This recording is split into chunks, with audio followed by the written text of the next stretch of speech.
Imagine you're in a band and the whole band consists of you and one other person. Now imagine that you or your bandmate doesn't play any musical instruments. How would you start a band? I know most people will likely say, well, just use AI or samples or pre-made drum tracks or something to that effect. And that's definitely how a lot of artists go about overcoming this exact same situation. However, I'm going to be speaking to two gentlemen today who decided to go a different route. And what has come from their collaboration is an authentic singer-songwriter, soul-fulfilling duo that shows just how good a band can be with limited skills, a lot of creativity, and a burning passion for music. Today I welcome Travis and Jeremy from the Long Island-based acoustic punk duo Bitters and Distractions. Stay tuned to hear their story.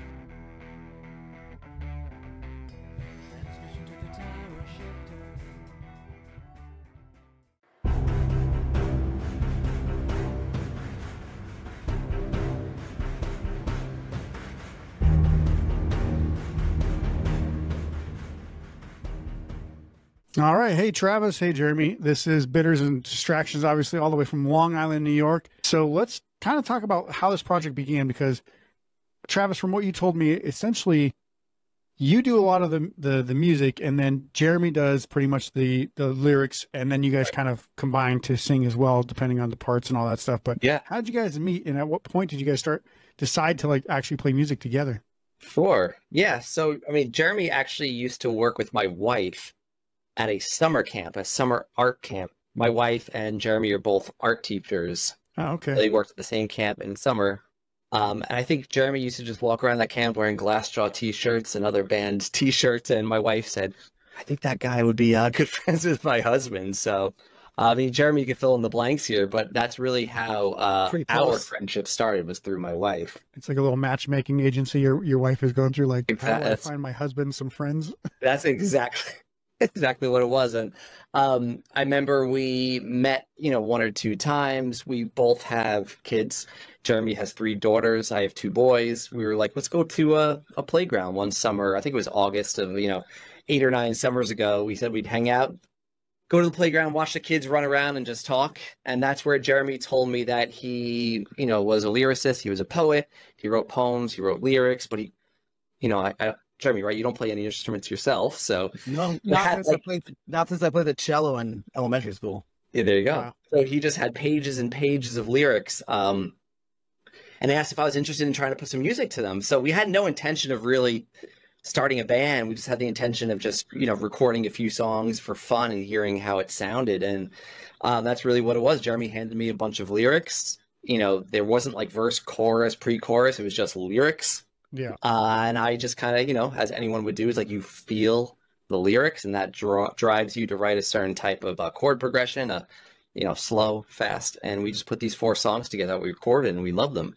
I mean, you sent me complete songs like 3 days later. Yeah. You're like, got it. Got all these songs now. I just connected to it. So we can make it into something.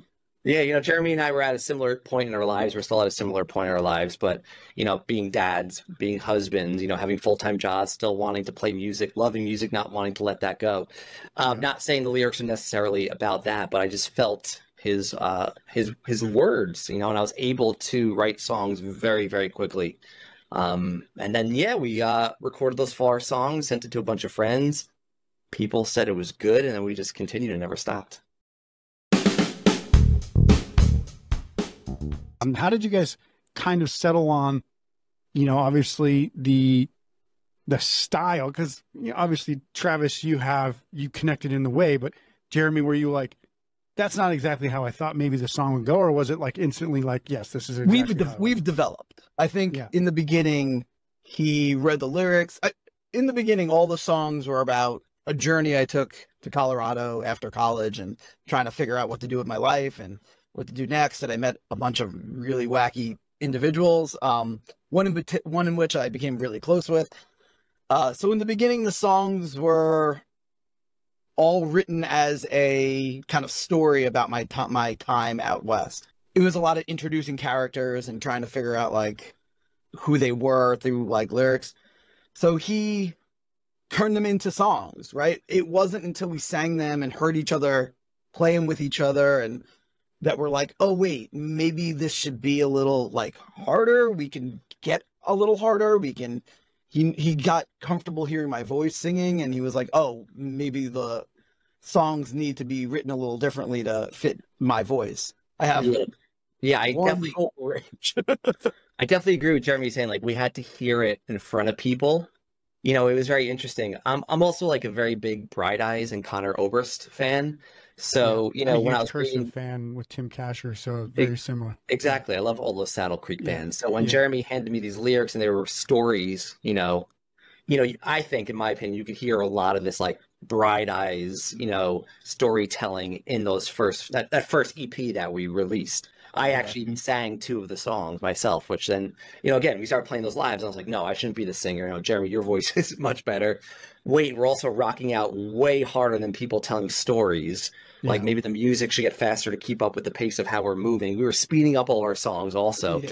And that's really how we developed into just being like a punk band, like an acoustic punk band. But I don't think we started that way. It took a little bit of time to get there. And I think a lot of the times when you're just doing an acoustic format, it does lend itself to being almost folky for a while until you develop it out and hear it and play it more and get comfortable with it. And then you're like, oh, well, we could do this to that and tweak this here and speed this up, like you said. So I think, you know, even when I play, like, I know this is going to be a punk song or I know this is going to be a horror song, I sit down and play it on acoustic and I'm like, it still sounds folky until I then do some things to it after playing it for a while. Exactly. I mean, honestly, when I write the songs, in my head, they're all punk songs. Yeah. Like, in my head, when I write everything, it's like I'm surrounded by electric guitars and drums pounding behind my head. But I know that that's not what we make. That's not what works for us. Yeah, I know for, you know, people of my age and your guys' age that it's a lot easier to get 2 people together in a room to play music than it is to get 4, 5, 6. Easier. Yeah. You know, when you're throwing in marriages and children and full-time jobs and your kids' extracurricular activities, you know, Jeremy and I always say it, and we have bands, you know, compliment us on it. They're always like, you have no idea how hard it is just to get the 5 of us together for practice. You have no idea how hard it is to get the 5 of us to play a show. You know, someone's daughter has a recital, someone's son has this and that, someone's wife is going away, you're going away. It's effortless for Jeremy and I. You know, we also try not to put any pressure on each other, but it's much easier to call one person or text one person and say, hey, are you free Saturday? And coordinating with 5 people in their 40s. So worked out very, very well for us. Yeah. And I think that's just a natural thing with any band of any age is even when I remember being in my teens and 20s, like trying to get 3 people in a room to play as a band. It was like, oh, I can't, like doing this. And I'm like, you don't have anything going on. Like, I know your schedule. Like, come on now. You're just making excuses. But it's like trying to, you know, they say like herding cats or whatever. It's always difficult to get that many people in a room, but yeah.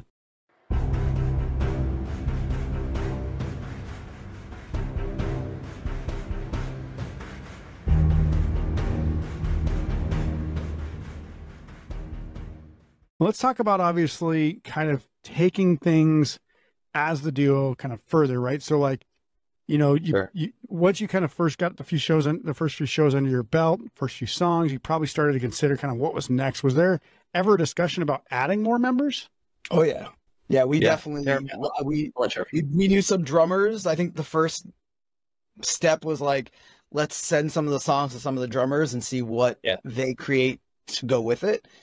And just like literally what we were just talking about, it came back to the fact that trying to get that one person together for a rehearsal, one person together was complicated.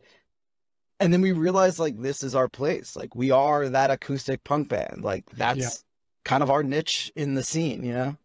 Yeah. Whatever scene that is. Right. Yeah. It started to feel like outside of even just coordinating schedules that we kind of like lost something in our sound,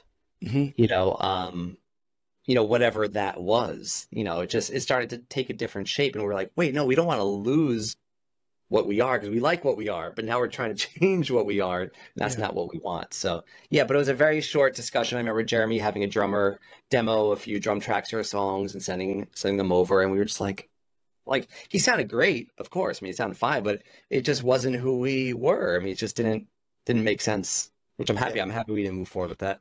Yeah, me too. Yeah, and I think, you know, there's obviously like little things that you can even do for a 2-piece. Like you could just have just the bass drum, like an electric bass drum, and you could just bang that to like keep a beat if you want, Yeah. without having like a full band or something like that. I know Mumford and Sons, Marcus Mumford used to do that. Brothers, all those bands, that kind of stuff. And it's like, that sounds great. Like, it's crazy that like you didn't have a drummer in your band, and I didn't even notice for like 3 albums. Like, whatever. So much noise by those bands. Yeah. So it's an interesting thing, obviously, when you can make music without it seeming like what's missing, then you know that you're doing something right? So yeah, and that's something that's always nice that people seem to compliment us on. They always say, like, you guys sound like a punk band. We're like, well, we are a punk band, but I know what they mean. It's like you're missing that 2 electric guitars, the bass, the drums. And I feel like that's the biggest compliment in the world is when people say we sound like a punk band. For me, I think the title of the genre, or whatever I would call it, is like pub punk rock, right? So like, you know, you're going to have a beer in your hand, you know, you're going to be singing these loudly, and you know, you're going to feel every song, right? Like every song is going to mean something. So when I listen to it, I'm just like, how am I not at a bar right now? Like, I need to be at a bar drinking some beers right now, because this is awesome. Like, and of course, like, none of my friends my age are like, you know, in the situation where I am, where they're like, I love like new music. So like, if I go to a place with them, I try to show them new music, and they're like, whatever, it's not like the 90s or whatever. I'm like, whatever, man. Yeah. But yeah, that's always the difficult thing, is like dragging people out to local shows, listening to new music, and everyone's like, well, I don't know this band. It's like, that's the whole fucking point. I know, like, you're supposed to be there to listen to something new, learn something, get educated. Even for us, like when we play with bands, there's so many times we get blown away that there are bands out there that are making such incredible music.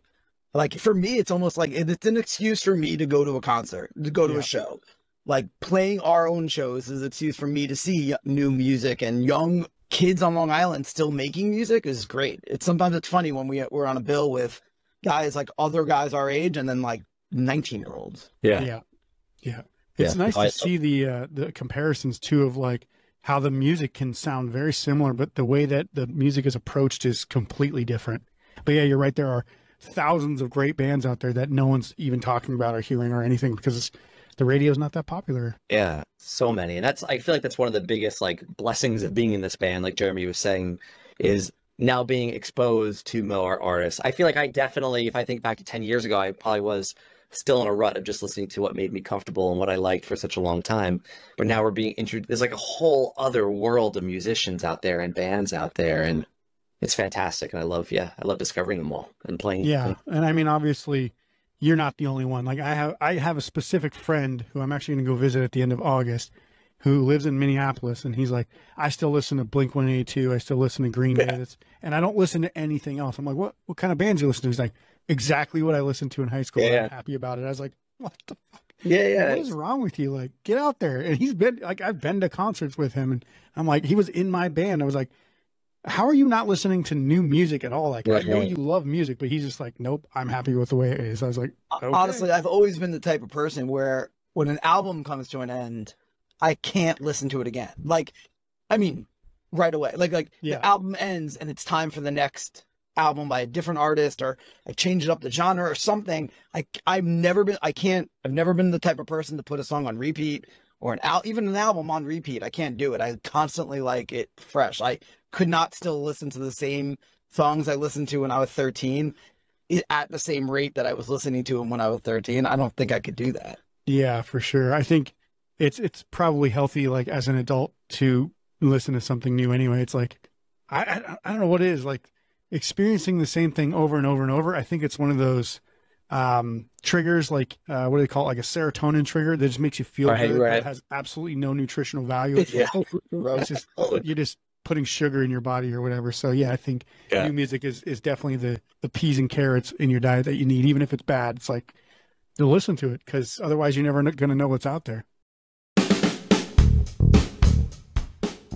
So obviously you guys have a couple limitations in your band, and you probably have goals for the band. So have you guys just kind of discuss what you want to achieve, and where you're kind of like, this is too much, like we can do this, we can't do that? Obviously, you know, are you planning on doing any touring, you know, a couple of festivals or anything like that? Or are you pretty much mostly trying to stay kind of local? We don't want to stay local. I think we're kind of having to at the moment. We would never pass up a festival. We actually, sent out, put our name in the ringer, hat in the ringer, whatever the expression is, to be on a few festivals. Nothing really panned out the way we were hoping to, but I think would definitely be all about, traveling out to festival, even if we have to take a flight somewhere to like the fest, so to speak. I don't think we're going to be doing any touring. Maybe as our kids get a little bit older, we'll be able to do something more along those lines. I was fortunate enough, like bands I was in previous to this, I did a lot of like heavy touring. Whereas now I'm kind of also fine just staying a bit more local. And like Jeremy said, discovering all those new local bands and forming friendships with them and so on and so forth. But yeah, there's definitely limitations to, having a marriage, having children, having a full-time job. But I think in the years to come, it's going to be a little easier for us to take on, more. There's also something to be said for not needing to push ourselves faster than we need to go. 100%. Like we have day jobs, we have day jobs and we have families that we're fulfilled with. And we add a little bit here, and every year we add a little bit something new to building the band up, and we'll get there or we won't, but the point is we're still making the music and we're still gonna take the shows when they come. Of course, there are so many things I'd love to do and love to play, but we'll either get there or we won't. We don't need it because I know that I can still pay for food in the morning. Yeah. And it's so nice how, as everyone knows, you can connect to people all over the world now through social media and through Spotify and everything. So, even though we're not out there, touring, we're fortunate enough to have people from all over, reaching out to us saying they're listening to our band, they like our band, they'll order a t-shirt, so on and so forth. So, I still feel like, yes, there's nothing that could replace touring and being in front of people. But I think we're still connecting with people, so we feel really fulfilled that we're able to do this band and take care of everything else in our life at the same time. Yeah.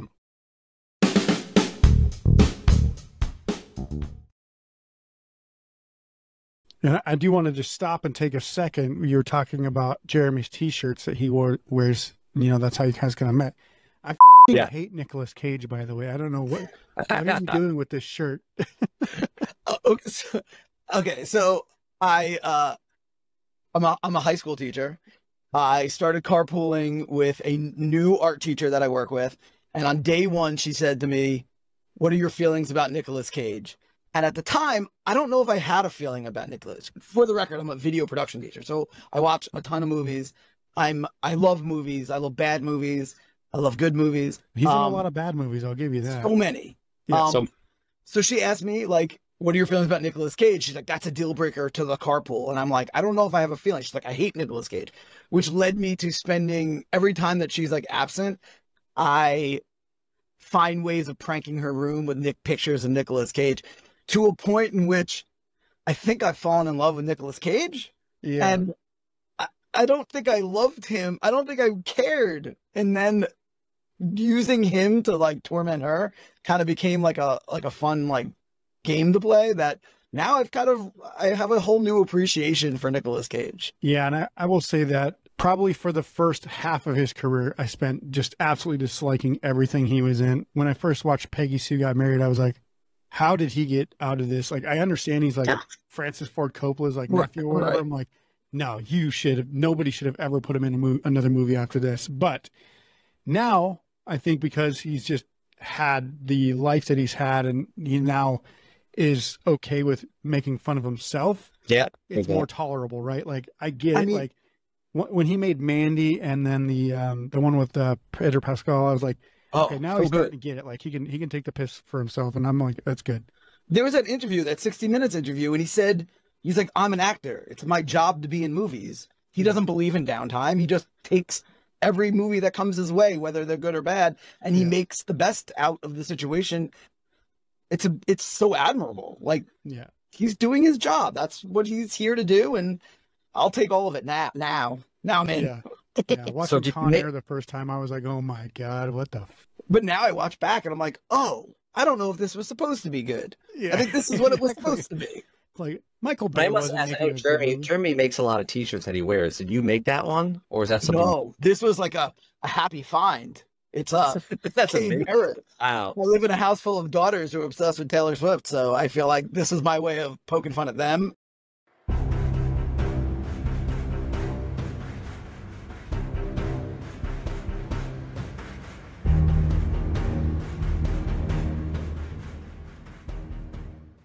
The one thing I do like about your songs when I started listening to is that the songs that you write, they have stories, or, you know, there's always like this kind of hopefulness, and then usually something kind of a little bit heart-wrenching, or not torturous or anything like that, but like definitely like it's kind of like a roller coaster of emotions.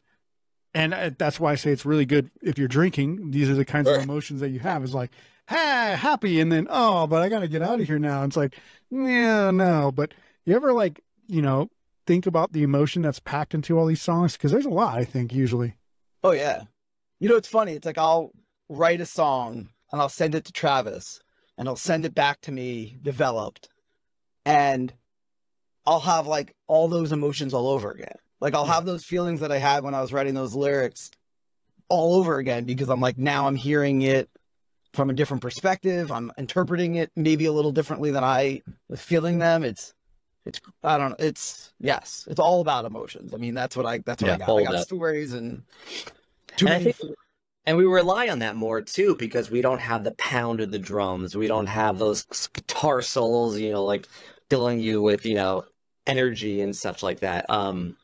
So that's exactly, I mean, that's also, Isaac, just like such a nice compliment, and like the fact that you hear it that way, that is exactly how we want people to hear it. So it's amazing that it comes across, and again, with just two people. So it definitely comes across, and it kind of, you know, I've written songs in my life where sometimes I'm like, you know, this is actually kind of hard to sing because I know the feeling behind it. Like I know what the story is behind it. So I'm just wondering, is there any of the songs that you guys have in particular that, you know, you've probably gotten used to playing it now, but every so often you might get yourself wrapped up in the emotion where it's like, I didn't just cut onions. You know, it's fine. I'm okay. Is there anything like that for you guys? Yeah. Mermaids definitely gets me from the new album.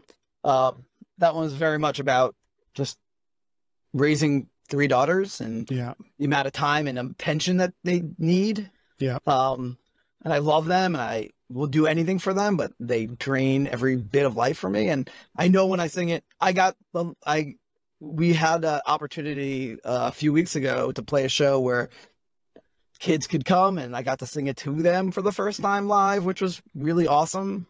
Yeah. I mean, they did react to it the same way I reacted singing it, I think. But yeah. They're like, why are you crying?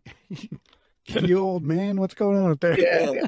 That's what I was just thinking of, was that show, because, you know, I think Jeremy's always going to have a little more of an emotional connection to the lyrics than I will. I still feel the songs for sure, but they're, you know, they're his words, they're his stories.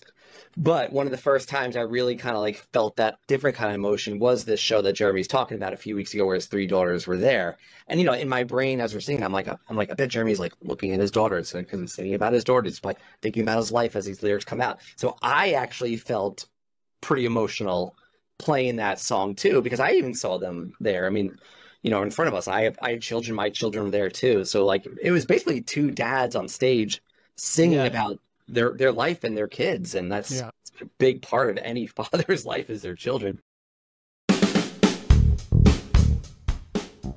Another thing I think most of you fans, or anyone who has heard your music, will agree on, is that, you know, these are great pub songs that you can sing at the end of a drunken night.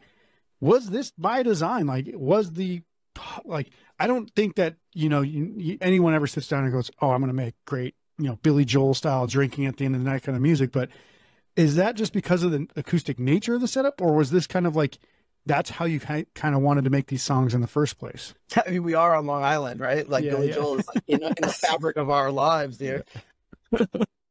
Which is funny, because talking about Nicolas Cage, and Isaac, you're not appreciating Nicolas Cage. I don't really appreciate Billy Joel too much. That's what a lot of people on Long Island say. Like, I talked to another guy. There's a few songs that are, you know, are good. I don't deny his talent by any means, but I have no connection, you know, to Billy Joel. Well, I mean, I think definitely using an acoustic guitar, you're gonna get that, you know, singer-songwriter in a bar kind of feel. But you can play any type of music while you're on acoustic guitar, so it's not always going to have that like pub, drinking a beer, enjoying life, celebration feel, unless it's a certain kind of sound. So I think it's a combination of us just being a punk band, and also the fact that there's only 2 of us. Like, we do utilize a lot of backing vocals to kind of fill out our sound. We do that live as well. So I think it kind of gives it that chanty sound and feel to it, because it's like very often Jeremy's singing, then I'm doubling the next line, then I'm singing the fourth line and the sixth line. Yeah. So I think that is also what plays a really big part in that kind of like sing along, you know, feel to our songs. And it actually, it's odd because when you say that, and I know I've heard the music and I know that's what's going on. It's like, you obviously want people to, you know, anytime you want them to sing along, you both will sing the line or whatever. So it's like, you know, people can hear it and sing it back. It actually reminded me of another New York band, if you will, but Beastie Boys, right? So like every rap group has like a hype man, like where they just like go out and shout like the last part of every line. So that way people understand the words. But the Beastie Boys are actually pretty good at that as well, in the sense that, you know, when, you know, any one of the guys were trying to make a point, both of the other guys would jump on and sing that part of the line, right? So I think that's a very natural thing, especially in a live setting, to want to get people to engage. And if you put, especially on the recording, then when you come to a show and hear that, you'll absolutely be 100% more inclined to sing those parts, because it feels like everybody's supposed to be singing that, right? Exactly. And hearing our name in the same sentence as Beastie Boys was pretty cool. I mean, you're just exactly the same. It's absolutely 100% on. We are the Beastie Boys. Yeah, we are Beastie Boys. Yeah, exactly. Not a similarity. The Beastie Dads. The Beastie Dads. That could be our side. Beastie Men. Yeah, Beastie Men. You know, we got a. Man, it must have been the first EP was out, and we got a message on Instagram from a bunch of dudes in a pub in England. Right. And they were like, we closed down our pub tonight to your songs, just like playing them in repeat and singing along. And I'm like, what? Like, how did they find us? I hope that's a good thing, and that the pub didn't close because of you guys. Because of the songs. I was like, oh my God. I'm like, I kind of want to go to England and hang out with those guys. Oh, yeah. Yeah, on that first EP, we had a song called We Were Once Waitstaff that Jeremy wrote about working at, which place was it? The Bennigan's is where Bennigan's. Yeah. What did he say? And yeah, they said they like felt so connected, I guess, working in a bar to the lyrics of that song. It was just like, they said it was on repeat. And they asked us to like come down there. Like, we had started the band, you know, we released that album like 13 days prior. We're like, you know, we didn't even know anyone was listening, and there's people in England already connecting to it. So yeah, no, it is very, very Englandy / Australian. I've been to both places, and they absolutely love music just like that. Like, I think we should move, Trav. Yeah. Once the kids are grown up. I always tell people that in England and Australia, their full-time job is drinking. They just have to go to work to support that drinking. Yeah. Work is their hobby. Right.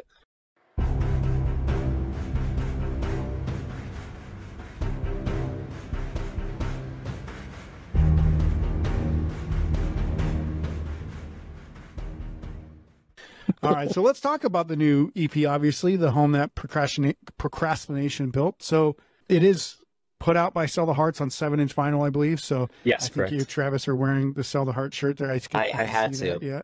Love this shirt. What was the goal for this release, this album? I think it's 3 or 4 songs. I can't remember if it's 4 or 3. Four songs. But yeah, 4 songs. So what was kind of the goal with this? Was it just to get some new music out, or did you have a specific goal with it to like get it on vinyl and stuff like that?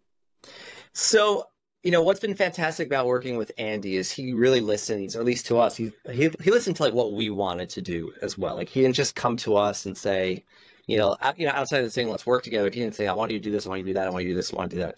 So it was actually our idea, to be honest, to do the 7-inch vinyl. He had a different idea to begin with, and then we worked, something out to be able to, financially support putting out the 7-inch vinyl.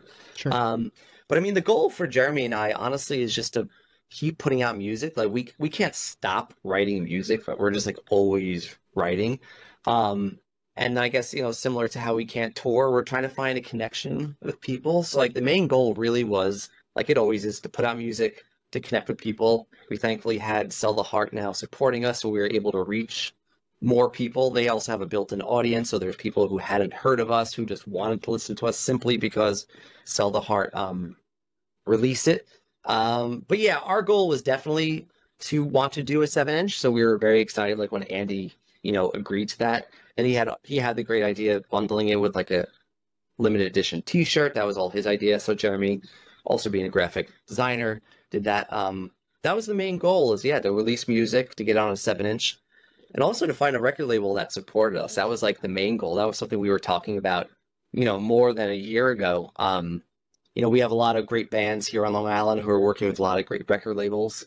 You know, Sell the Heart, we were just fans of. You know, we love every band on that label, whether it's a punk band like Neck Scars or a band like Raised on TV. Like, I love like everything that's released on that label. So, yeah, I've got a few of those albums behind me here as well. So everything, States of Nature, all these bands are just so fantastic.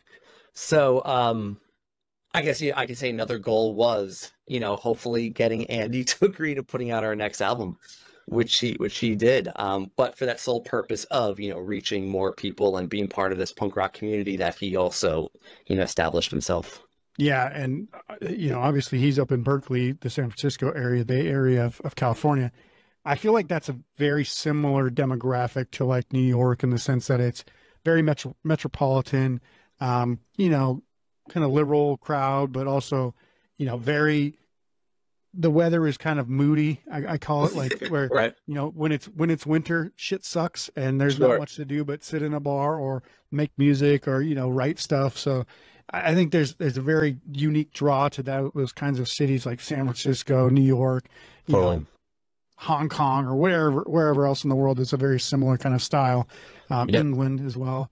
And it's a perfect match. I mean, when I heard that it was going to be on Sell the Heart, I just assumed that you guys were kind of going to be like a California band that wrote this, like from like the Bay Area, like Rancid or something, or, you know, Social Distortion from Southern California or whatever. But then I was like, oh no, they're from New York, which makes perfect sense. Boston, very similar scenario, right? So like, it's either that hub of California or that hub of New England that you're finding very similar sounds, and it's just a different. I think on the West Coast, they do see the sun a little bit more because, you know, it's I don't, for whatever reason, it's definitely sunnier out here. But the East Coast, you know, you got a couple extra months of just not so much fun and grayness. But I think our summers are great. We live on an island. Yeah. Oh, yeah. We have to tell everybody. We live on an island. The beach is all around. Yeah, everywhere. Yeah, that's actually a point. Like, I never even thought about it because, you know, there's Montauk and those other things where people actually go to the beach. But every time I see anything about these places, it looks like it's cold as shit there, and I'm like, yeah, it's a beach, but it doesn't look fun. Like, it looks like you can go out and hang out, but I'm not getting in the water or sun tanning out there. It's like too cold. No, but it's still nice. 2.5 months of beach season, and we all use it. Like, everybody on Long Island floods the beaches during the summer because it's like, we know it will disappear and we will be stuck inside again. Yeah, you can't be passing up your weekends. You gotta go to the beach. I'm all about that. But I still love staring at the water in the dead of winter. I'll go with my wife and our kids. Like, not that we spend a day down at the beach, but, you know, we'll still drive to the beach, walk to the water. I'm all about every time I talk about Long Island with somebody, I always just think of the Eternal Sunshine of the Spotless Mind with Jim Carrey in it, and him taking the train out there and just being like, God damn, this is like, just seems like a lonely ass beach. Like, he's doing it in like December or January. The movie nails it. They nail Long Island perfectly. Yeah.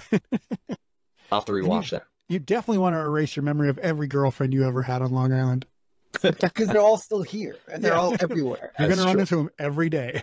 Every day. Do we have any songs about that, Jeremy? See, I wouldn't even know. Yeah, there are a couple of ex-girlfriend songs. Kind of. I don't read a lot of songs about girls. Yeah. I usually don't question Jeremy a lot about what these lyrics are about. I kind of just like let him just deliver them to me. Sometimes I make up my own interpretation of what the lyrics actually mean, which I think then drives the music. So sometimes I don't want to know, because if I do find out, if he tells me it's a sappy, you know, song, you know, I think it's going to push me to write it in a more melancholy way. Yeah. So I usually don't even inquire, you know, what the lyrics are kind of just. I usually just let you interpret what I give you and see where it goes, you know. And we've had a few instances where I've come back with something. He's like, "No, this is not what I thought." You know, he's like, "This is not actually a sad song." I'm like, but then sometimes it works for that reason. It's like happy lyrics with sad music, or, you know, happy music with sad. Yeah, it's great. I don't read a lot of happy songs. So obviously we did talk about mermaids, and I do want to spend some time on mermaids because I feel like that actually is my favorite song on the EP itself. Thank you. When I listened to it, I just kept thinking, because I got the idea that there's literal mermaids, which, you know, now that you say it's your daughters, makes sense that there's, you know, mermaids that are, you know, every daughter wants to be, or every young daughter wants to be a mermaid for Halloween at some point. So it makes sense. But it kind of also feels like the way that you wrote it is you're kind of drowning, like you're dying behind this like suffocation of you know, being this person, but it's also like in a way that's like hopeful and happy. It's kind of inspiring, but it's also like kind of contributing to your own demise is what it feels like to me. So am I on point in any way with that, or does it just 100%. I mean, I read a lot of pirate novels. I really like pirates. You know, and anybody that's read any or watched any pirate movies, the mermaids are not the good guys, right? Yeah. They're the bad guys. They're there Smash to against distract the rock sirens kind of thing, right? Yeah, and like, so I think that's what it is. It's like, I love my daughters, but there's so much of growing up and being a dad, and it's draining. And like, but it's killing me, but I love every bit of it. Like, I love the time I spend with them. I would be upset if I came home after a day with my daughters and I didn't feel like I gave everything. Yeah. So that's kind of what it is. You know, they're my mermaids. We live on an island, like a lot of nautical themes, like in our world over here. Yeah. But yeah, I would be upset with myself if I didn't put everything into my day with them when I do spend my time with them.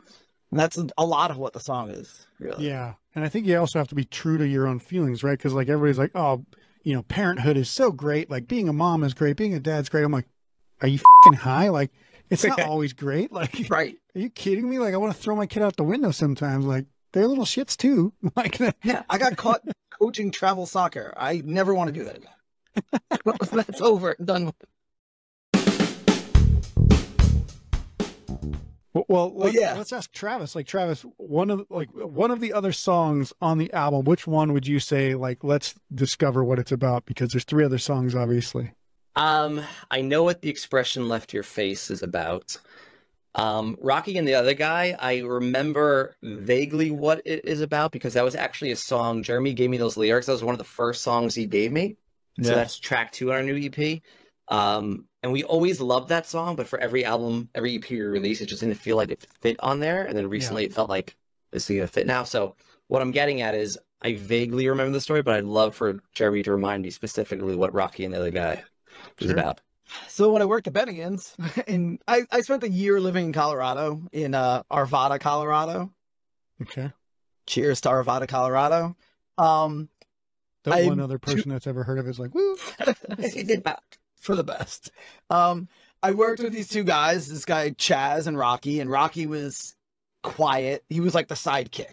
Chaz was a big personality, and he was constantly like, all right, guys, when we get home from off our shift, we're all going to be back at the house, and I'm going to have all these things set up, and I got 3 TVs on top of each other, and we're going to watch NASCAR, and we're all going to bet on each other, and I have all these things set up so we can all, like, he would always have these, like, big, elaborate schemes, but inevitably get drunker and higher than everyone else and end up like nothing ever came to fruition. And it was a lot of like Rocky cleaning up after, like all quiet, like walking in, like cleaning up after like Chaz's big schemes.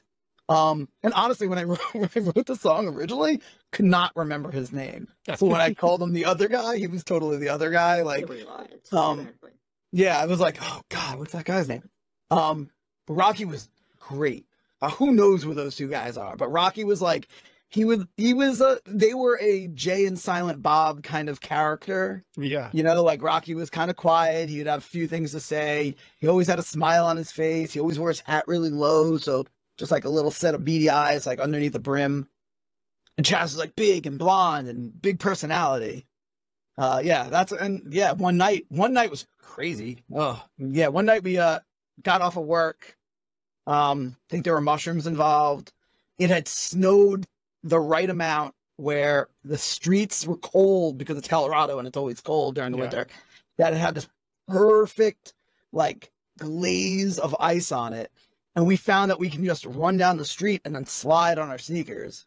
It was like, I've never to this day seen weather conditions that let us do that ever again. Every time I look outside and there's a frost in the morning, I try it still to this day. And nothing's ever going to replicate that night in Colorado. And like, that's like the road. What's my line? Ice bathes the road. Ice bathes the road like glycerin. Like that's what it was. Like, that's what I remember. It was like sliding up and down the roads that night with Rocky. And he had that look on his face. Like, it was the most exciting thing that he's ever done. I'm so happy to remember his name, because Rocky and Chaz would just be a bizarre song title. Rocky and the other guy, it just sounds much Chaz is not a fun name mysterious. Yeah, and I feel like anybody who's named Chaz, obviously it's usually like Charles or some other version of that name.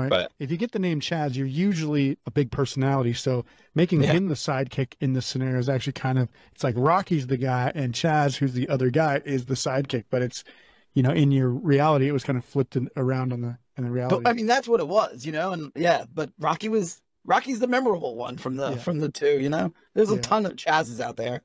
Takes a lot to be like reserved and know when to speak and like say, like, he always had a good one-liner.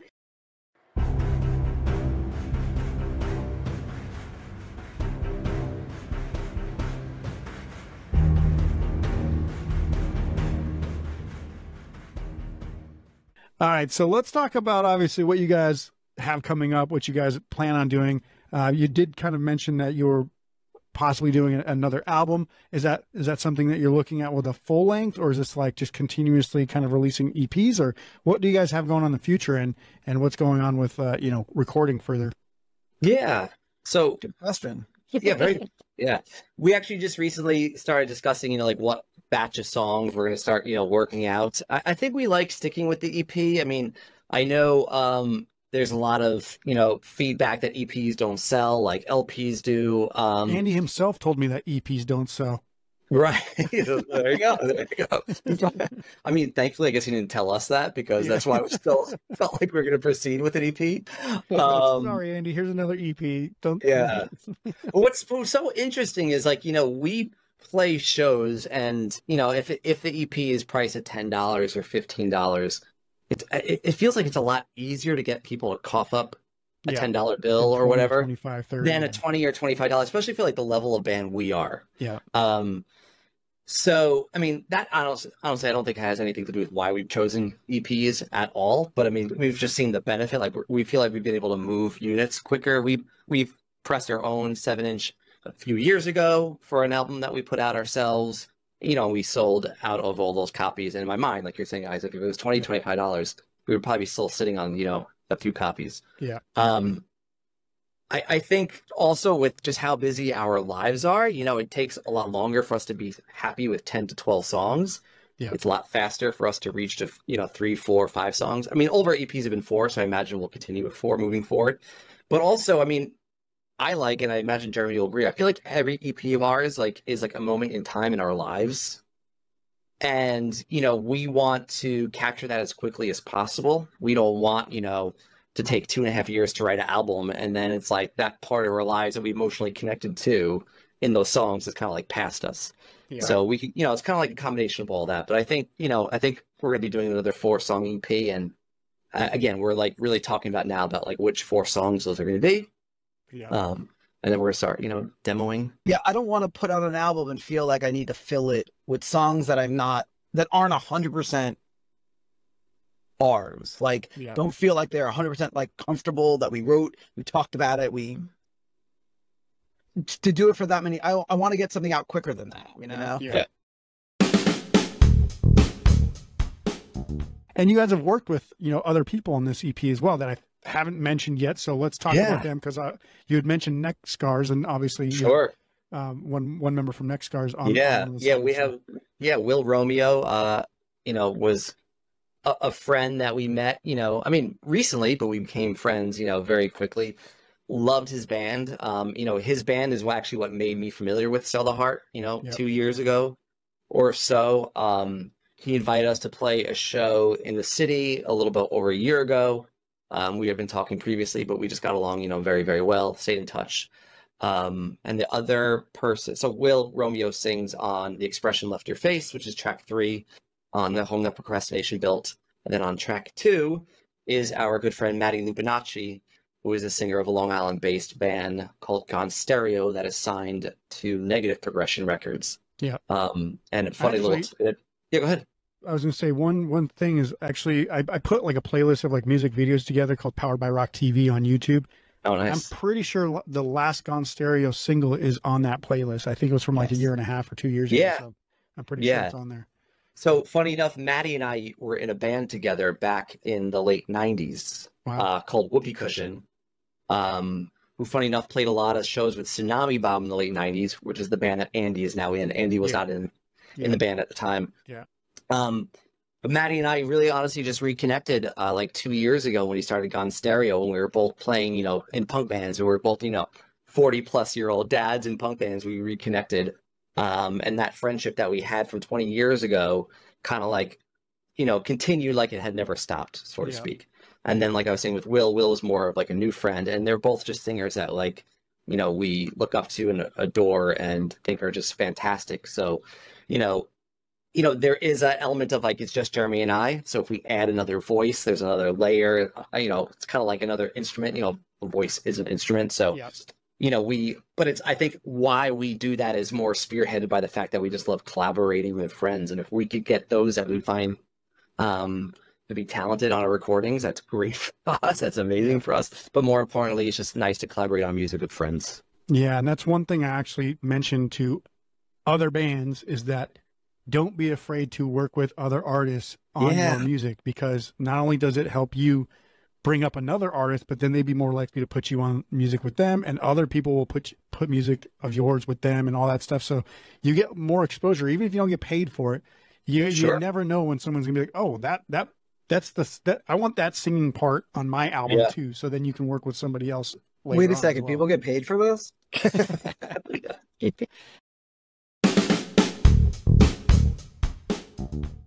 But the other thing I was thinking, like, obviously, you know, there are things like LP splits, right? So one side is one band, one side is another. Is that something you guys have ever considered or thinking about? Well, yeah. And funny enough, I don't know if Jeremy even remembers this, but we had plans to do that with a local band called Flak Jackets, actually. And that was when Andy then said he wanted to proceed with putting out something, you know, on our, you know, with us. So we were thinking about actually doing that. We didn't do that, you know, once Sell the Heart, so they want to put out our next album. But that is something I would love to do. You know, there's so many incredible, like, indie record labels out there now. I would love, I mean, like you were saying, Isaac, about like reaching new audiences when you sing on someone's song, like how many new people you could reach if your music is on a release with another band. It's like your band is that other band is kind of like forced to listen to your stuff, and you know, your bands are forced to listen to the other band. So I would never pass on that opportunity. And I think another thing that needs to come back around is compilation albums as well. Like I know Andy does that with like Comp Punk. Camp Pennsylvania. Like that's such a tongue twister because it's Camp Pennsylvania. But it is. How do you stop yourself and say comp?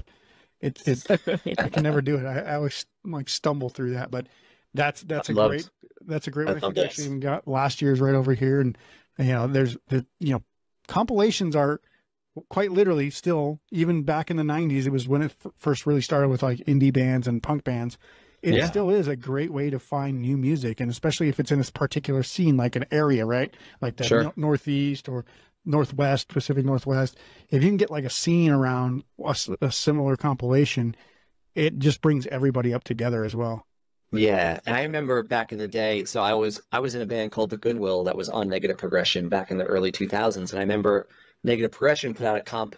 It was 4 record labels, and each record label had like 4 bands. So we were one of their 4 bands. We're like, it also had drive-through bands on it. When my bands were on compilations like that, you were introduced to like 3 record labels worth of fans. Yeah, you know, and they were forced to listen to your band. It was like such a great thing. I guess now there's Spotify playlists, so I'm not sure how well compilations really sell.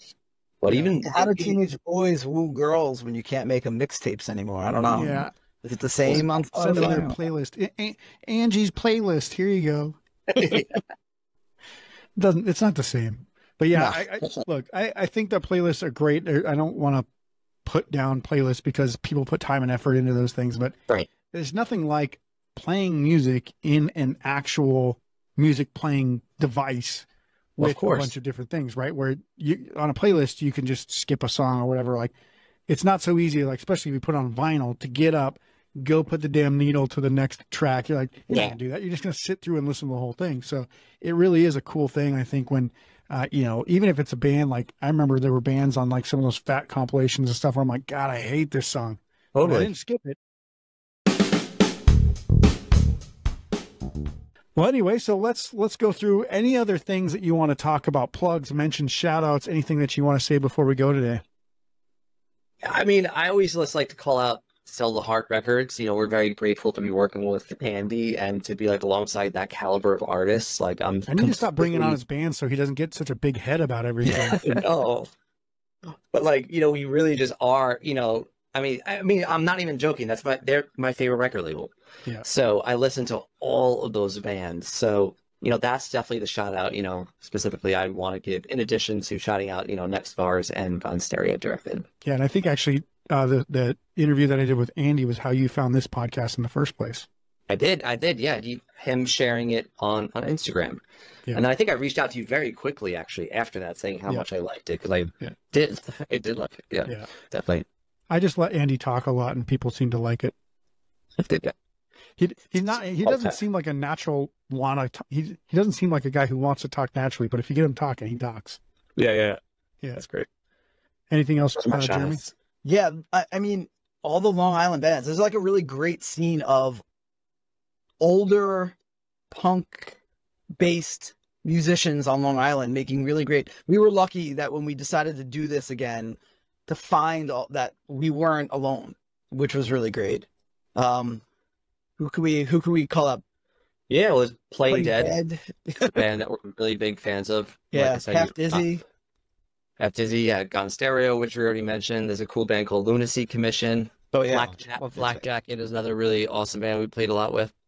Yeah, there's just, you know, it's funny enough, not to deviate too much, but when we started the band, we were trying to figure out, like, you were saying, Heisen, like what we sounded like, where we belonged. Like, we actually started playing shows first with just like acoustic-y folk people. You know, when we first started the band, and we're like, no, we're a punk band. And then we were very fortunate, to like find out there's a lot of other like dads in punk bands on Long Island, and their bands are really, really good. So, yeah, there's just a whole long list of them. Clover's Curfew is another band we're close with. That is fantastic. Yeah. And it's interesting that if you ever get bored with this type of music, you can just start an acoustic funk band, right? Yeah, I think that's how. Yeah, I think I said that for a reason. That's my future. He's like, let's get a slap bass player, and so we'll maybe like a banjo or something. Let's go. Yeah, exactly. That's the show for today. I hope you enjoyed this episode. If you learned anything or liked what you heard on the show today, please show us some support and subscribe to this channel and like, comment, and share this video with a friend or put it up on social media. I hate to keep asking, but without those small actions, the YouTube bots pretty much ignore this channel. Putting these videos out is a lot of work, and if you want to show your appreciation, please consider purchasing some of our musical accessories or merch from our store at poweredbyrock.com. You can read our blog and follow us in the links below as well. Those are the plugs, and that's all I have. I'll see you soon for the next episode. Until then, rock on.